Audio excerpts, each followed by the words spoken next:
Hey everyone, welcome to Tent Talk, the Farmers Market podcast. This podcast is all about farmers markets, how to increase your market business success while providing people with fresh food. Farmers markets are essential. Whether you're a farmers market manager or a small farmer or food maker selling at farmers markets, you have found just the right podcast. This week we're chatting with Laura Robbins, owner of Wild Robbins Farm, about selling meat, eggs, and assorted chef-made value-added products directly to consumers at the farmers market. I'm one of your hosts, Bridget Myers. I'm a longtime farmers market manager and education coordinator at Farmers Market Pros.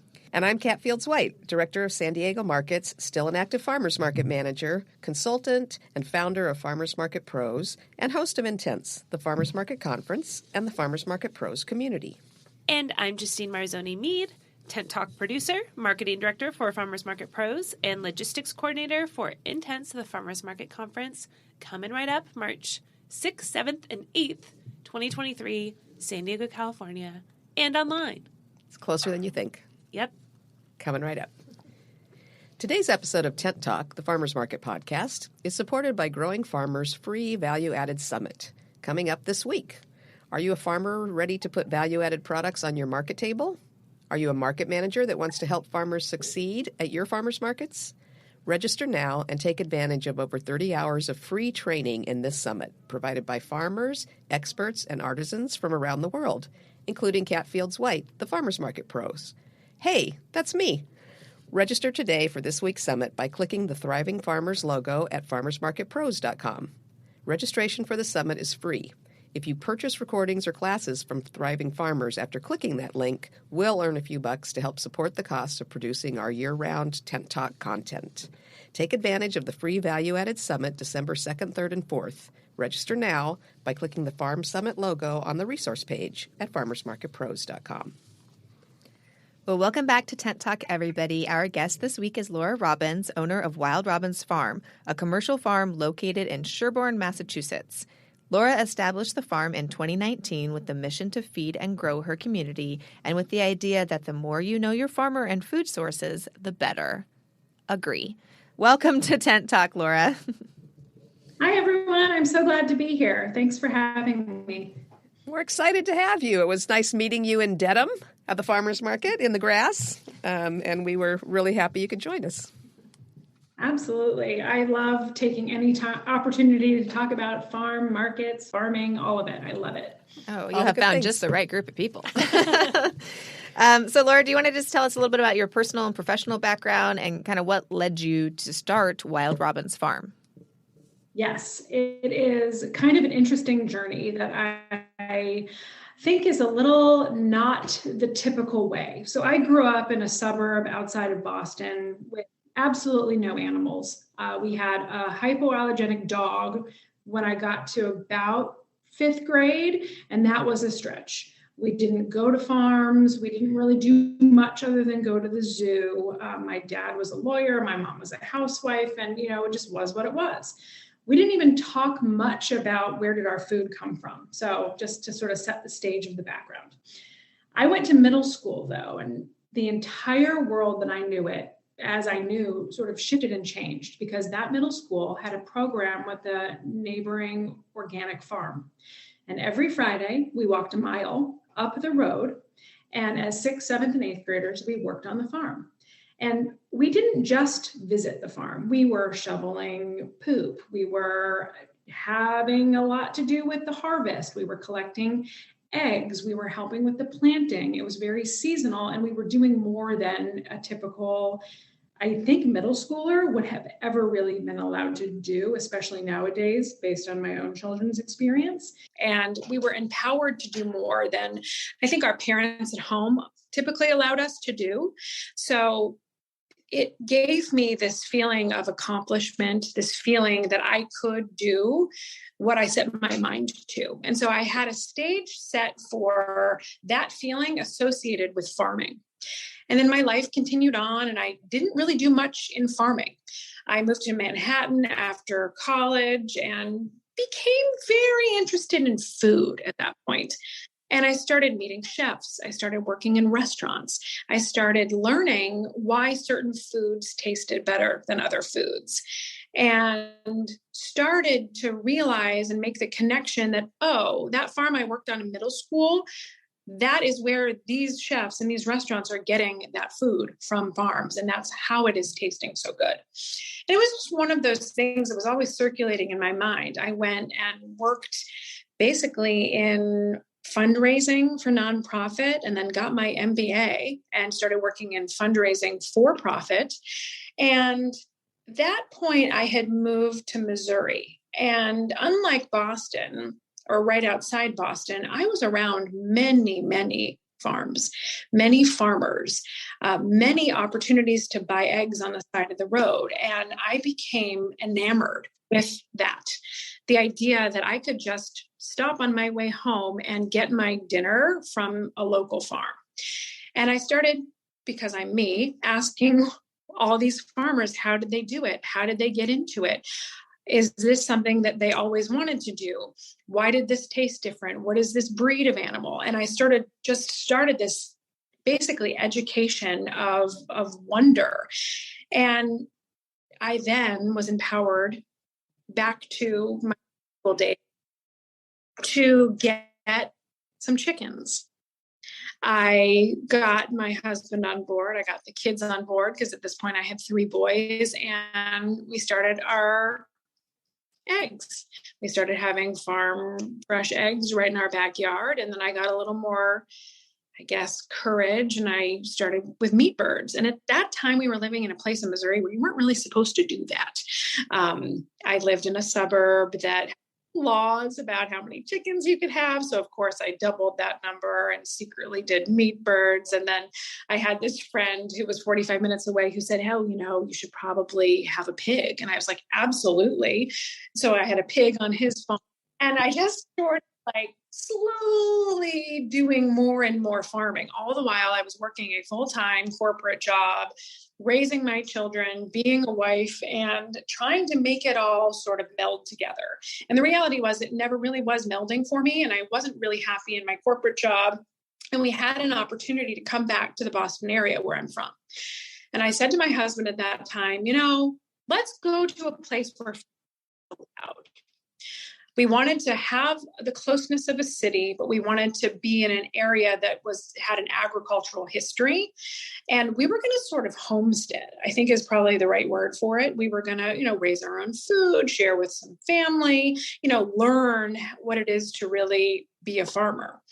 And we found a place that's within 6 miles of where I grew up, within 6 miles of where my family is now, that is right to farm, which is a big deal in Massachusetts. They follow the Massachusetts state, farming laws, which means they can't limit you on how many animals you have. And I started, and this was on the side. I was still working my corporate job. So I had goats, I had pigs, I had chickens, I had meat birds, I even had ducks, which I'm never going to do again. I hear that from everybody who does ducks. Really? They're weird. Messy. I heard they're messy, yeah.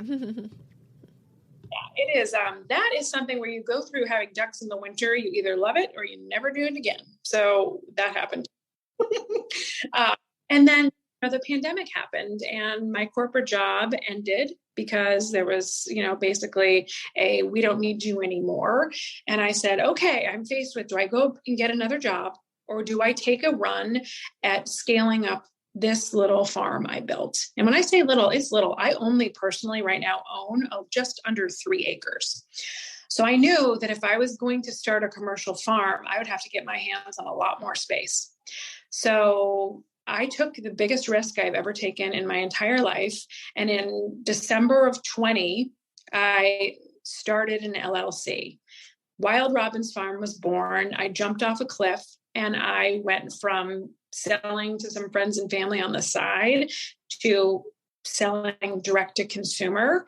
And farm has grown from 3 acres to now we have access to 20 acres to, no staff to now we have 3 staff and a bunch of volunteers, all between now and then, because I knew that this was the marriage of what I had fallen in love with in my youth to what our new passion was, if that makes sense. So that's how we are. That's where we are today. It's an amazing story. That's so amazing.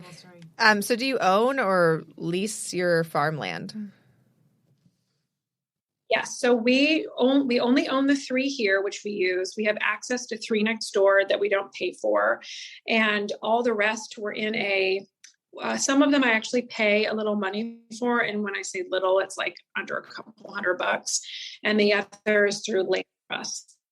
So we're very lucky in this area that I've met people who will do those trades or lease that to us for no money. The flip side is that there's no resources there. So everything that we have, we bring in. So water, everything that we have, solar power, fences, stuff like that. So that's the trade-off. Oh, interesting. Okay. And then what are you growing and raising on the farm land that you have right now? So on our main farm, I joke with everyone, it's got our little farm store, which is, small and mighty. It's a 12 by 20 shed, but it's, where my customers come. It's perfect. I did a fundraising campaign for that last year and raised the money to buy it from this wonderful Amish family. We also have all the babies on the farm. So when we have chicks, they're in the brooder on the farm. The lambs are bred here and born here.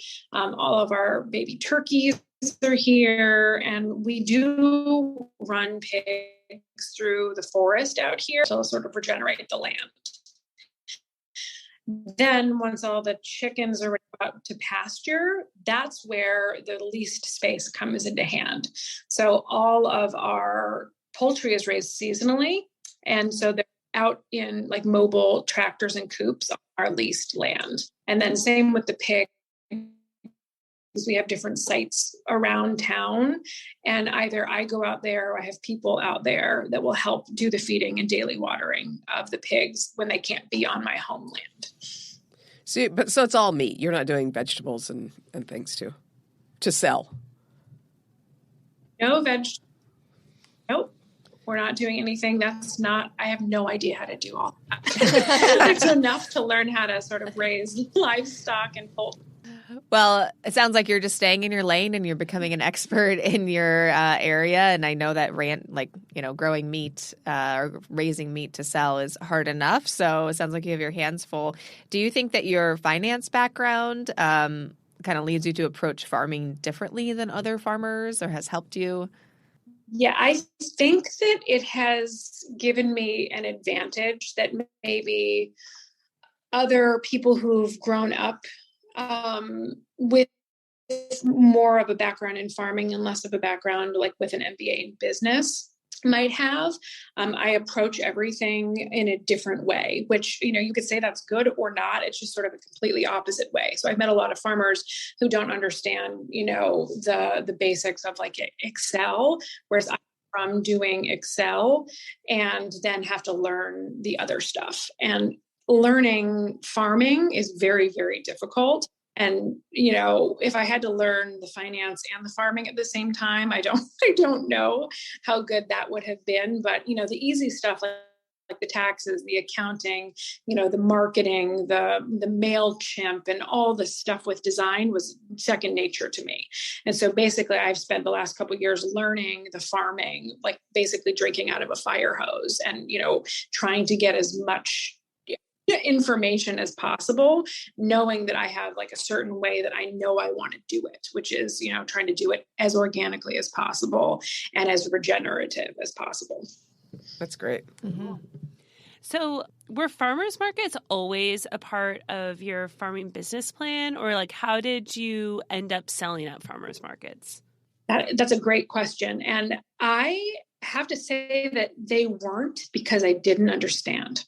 So when I started, I hadn't myself gone to a bunch of farmers markets yet. I knew of them. There's one in the next town. Of course, like we go here and there, but typically what I would do is I would just go direct to the farm to buy what I needed to buy. And I knew where my farmers were.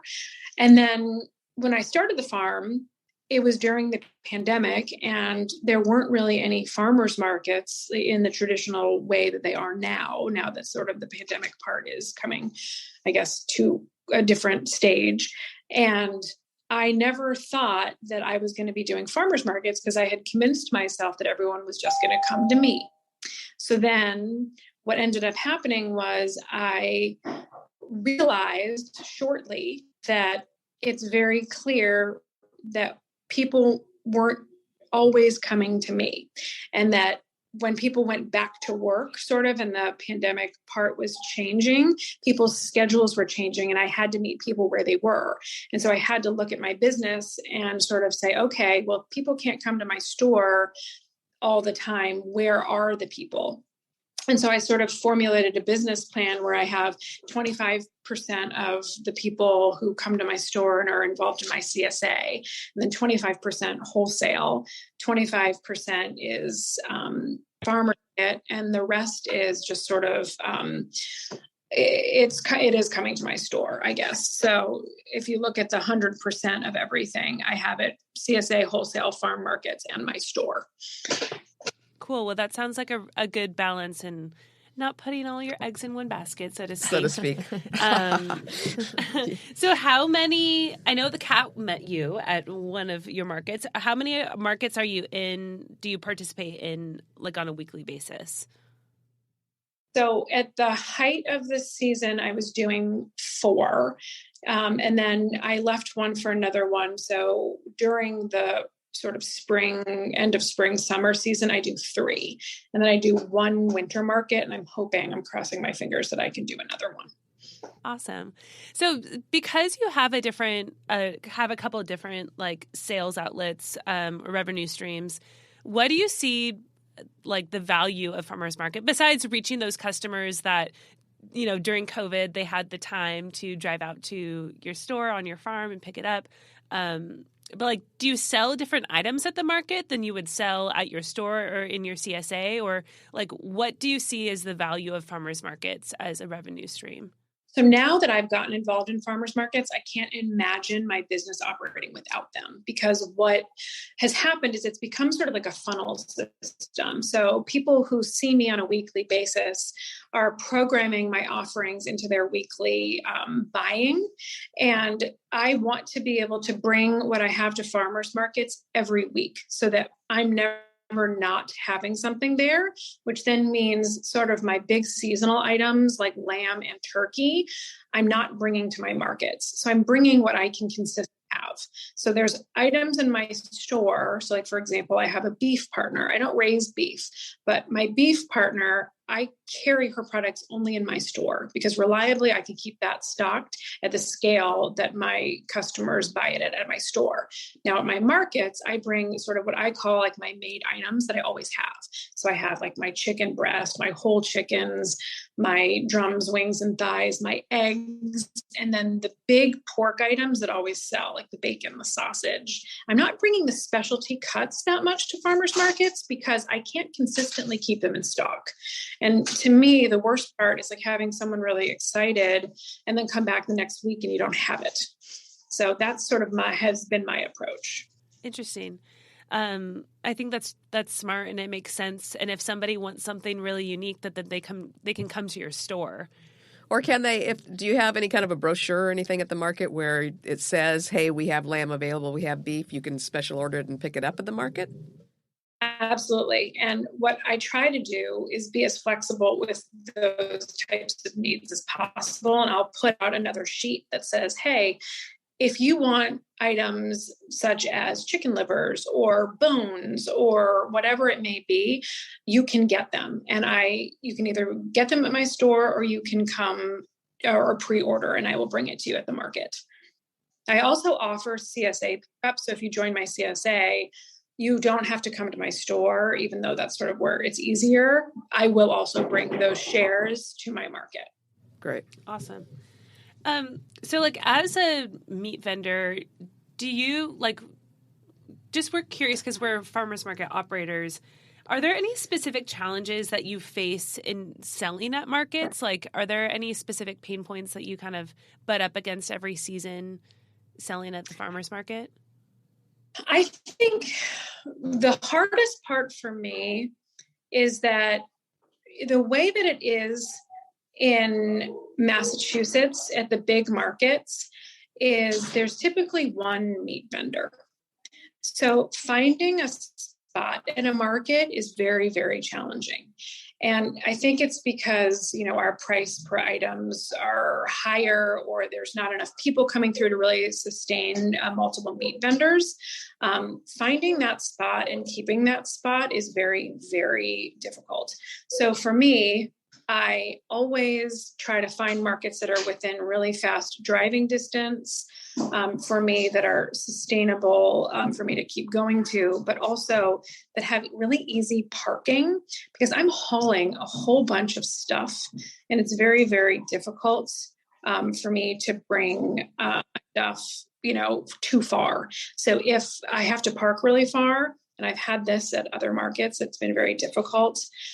If I have to park too far, it's almost not worth me going, because it adds a whole nother layer of drama. So finding the markets with easy parking, with management who understands I need the same parking spot each time, so it's not like an every person for himself method is really helpful. And then also, I can lift things. I only bring what I can carry, but sometimes having people just offer to help you is really nice. Yeah, that is one thing I think of every Saturday morning when our rancher, Dahlia Ranch, is unloading their big truck full of all of their coolers. It looks like quite the workout. Yeah, and then our smaller meat vendors, we've got one that's on the piazza that you can't even drive up to. You have to kind of load it into a wagon sort of thing. It's a lot. So when you say in terms of what market managers can do to relieve some of those challenges, giving you parking, giving you a close spot. We would talk to those managers when we do what we do and say that not enough shoppers to sustain multiple meat vendors might be because you don't have multiple meat vendors. So talking to a poultry farmer, this is a chicken and egg situation. If you give shoppers more choices, you will get more shoppers. So I'm going to throw that out there to Massachusetts farmers markets to open it up a little bit. We easily maintain, 3 or 4 meat vendors at any market because people know that they can come to us and get a variety of things. Yeah, that makes a lot of sense. I think there's also some markets that don't even get one meat vendor, which is really, really difficult. So I also think that what's interesting is that when there is a successful market, there sometimes can be a vendor that does lamb only, or another vendor that might also do lamb, but that's not what they're promoting that week. Because it does become a competition in a way that doesn't make the best sense.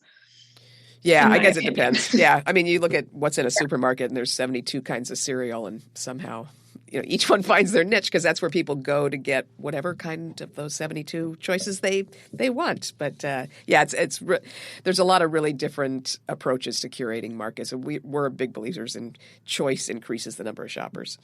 So in addition to selling your meat and eggs at markets, you also have amazing value-added products. I mean, I was drawn to your booth. In particular, I was traveling and I was staying in people's homes with kitchens and things, so I could buy heavy-duty groceries, but I really, since I was on the road, I was looking for food that I could cook, but that I didn't have to start from scratch. And what drew me to your booth, of course, was your beautiful chicken pot pies. So you do have value-added products. What other kinds of value-added do you sell? That is a good question. So the reason that I even got into value-added product is because I was having a mild supply issue, and I was trying to figure out what could close the gap. And so I talked to a bunch of other farmers, and they were doing items like soups and pot pies and prepared items. And I didn't totally understand how that process worked. And so I was introduced to a local chef who basically is a chef for farms, for markets. And so I talked to him and I said, okay, great. Sometimes I have items, like a plethora of items that aren't selling, like ham hocks, right? And I'm like, what can you do for that might be a value add? He's like, oh, I have this great soup that I do at this market. It's with, peas and lentils and ham hocks. And that sort of got me started with, okay, well, what else do you do? So what we do is we have seasonal value add products, and we have soups, we have pot pies, chicken or turkey, and we also are working on a spice mix. So everything is a complement to our meat, but it's also seasonal. So we'll do like a chicken and corn soup when corn is in season. So we can say, oh, it came from our chicken, but it also came from this farm's corn. So we try to make like the marriage of that seasonally appropriate.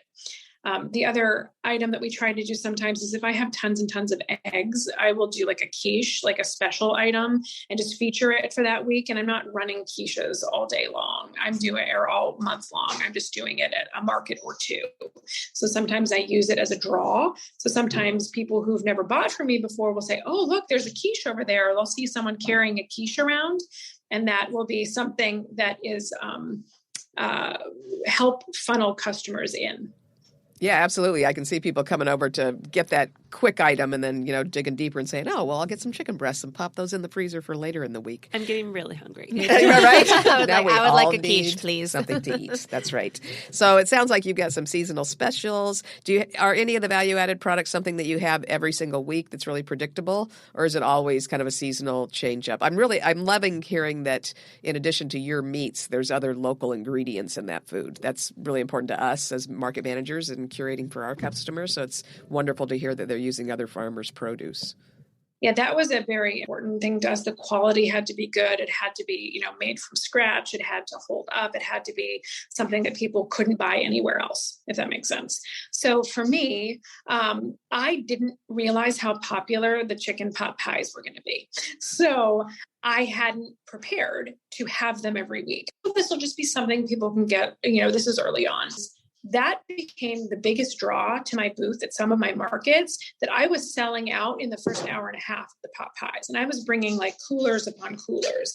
We're talking, I was doing, almost 200 of these a week across markets. So I had to then take like a pause and say, okay, wow. So I'm going to have to treat this like the way I treat eggs.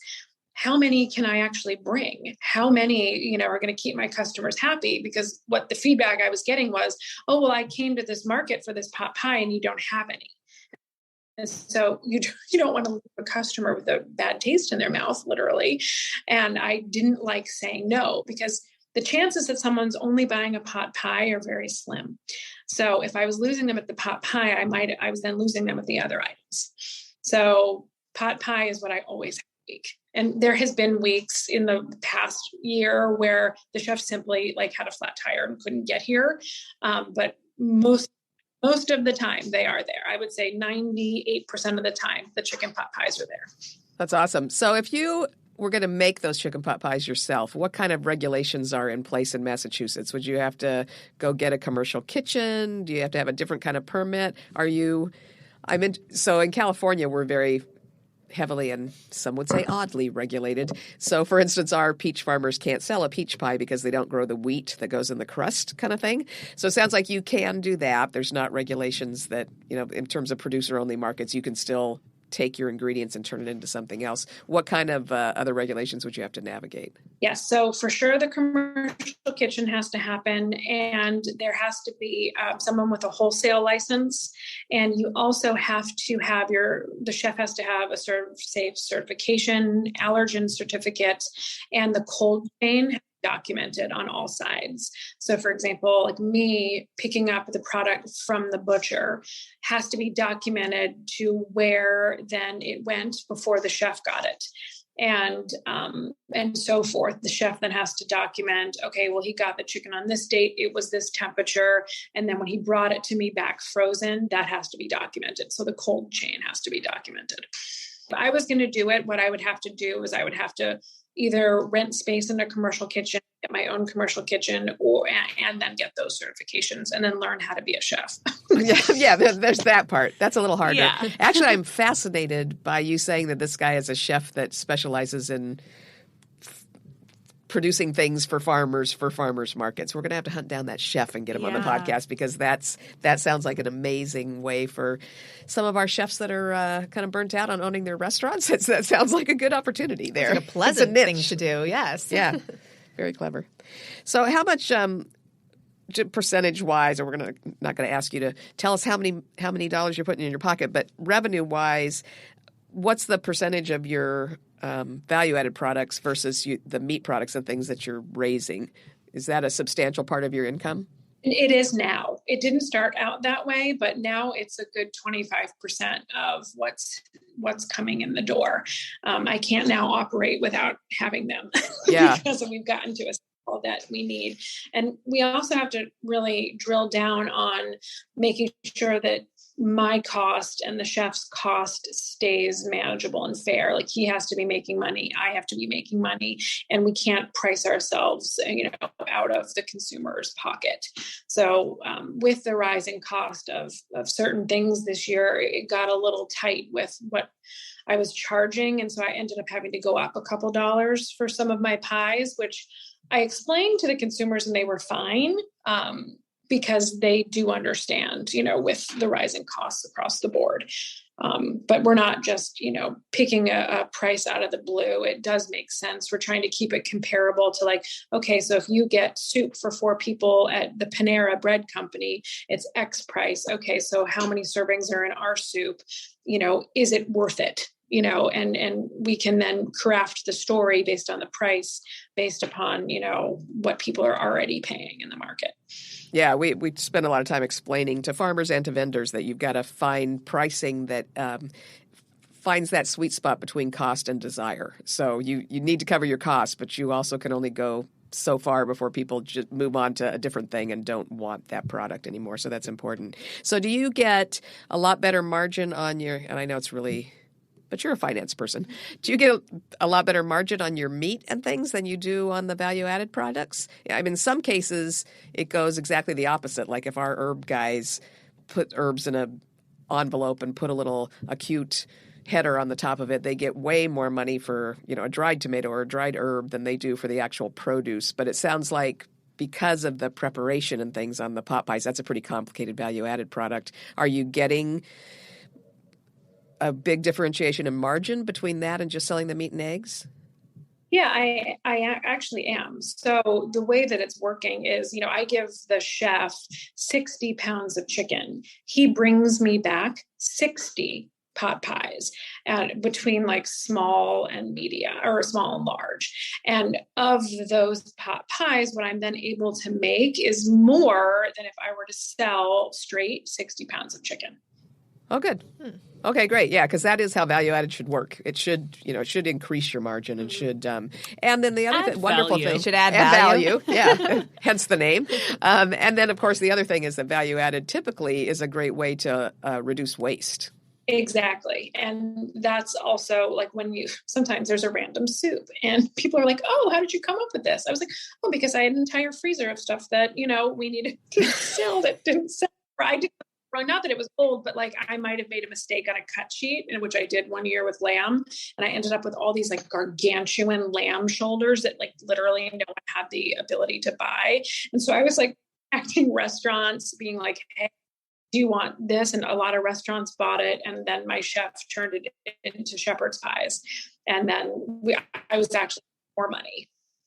Smart. Yeah, I love that. We love seeing the way that people use trim to make things and use cuts that maybe aren't as popular to make something that people will love, or even jerky, from their trim. So we're big believers in value added. Is there anything, just to kind of wrap up, any kind of advice you'd give to other farmers considering adding value added products to their mix?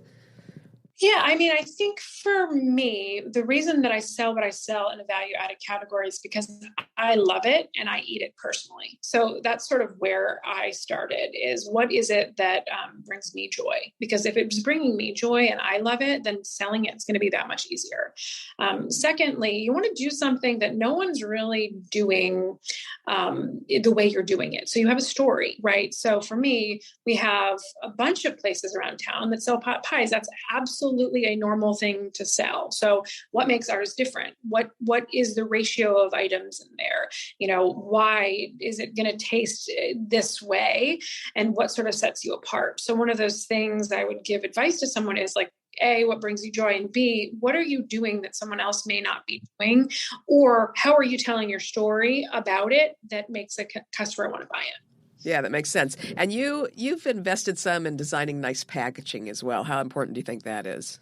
I mean, I think it's important. And if I had an unlimited budget, my packaging would look a whole lot different. So we sort of had to go at the best that made the most monetary sense.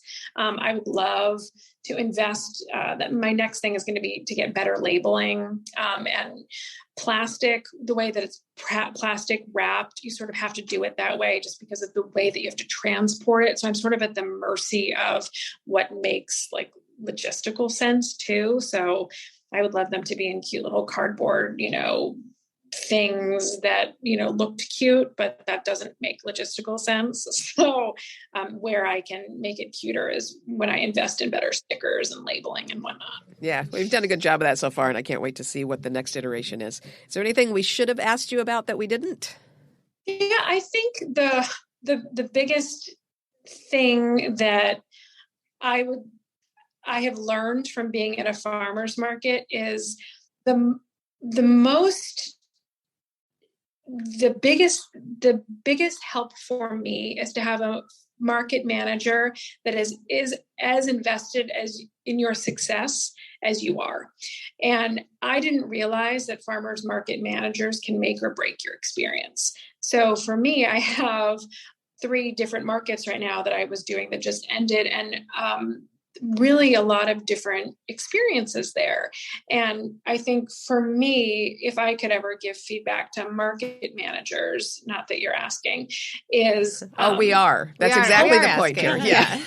I would say to have that manager be as invested in every single vendor's success, because that helps encourage people coming back, wanting to be there, and really having a lot of faith time with vendors, I think, is really important. And I had a market I did a while back. They will remain nameless, where the market manager didn't communicate. They just sort of sat there. They didn't help solve problems. Sometimes they would see a struggle and not get up and do anything. And I left that market.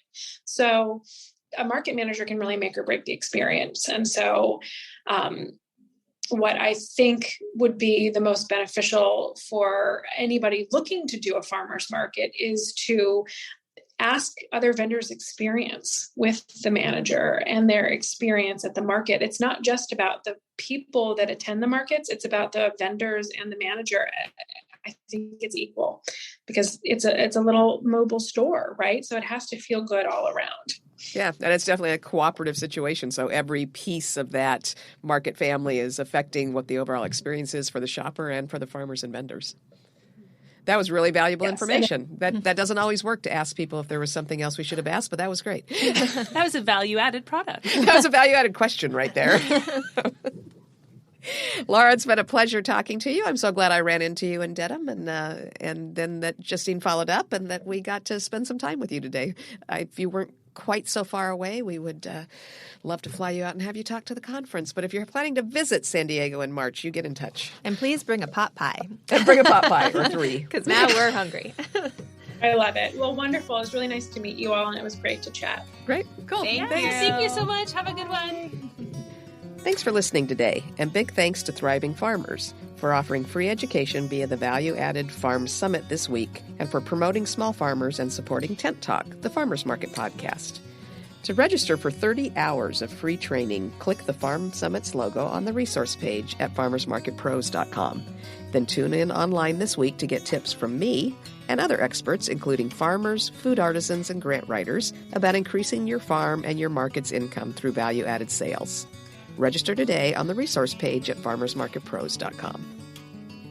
Farmers markets are all about connection, and all of us, operators, farmers, and vendors, keep learning.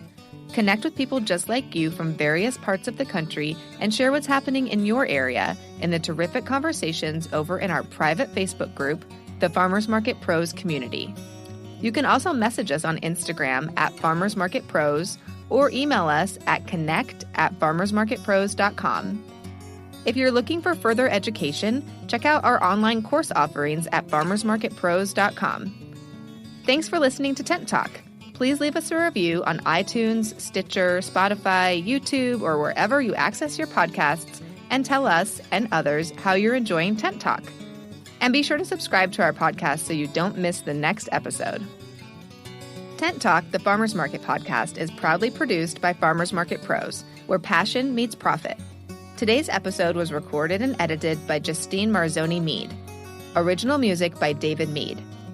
Thank you so much for listening today, and we'll have another great episode next week, so tune in.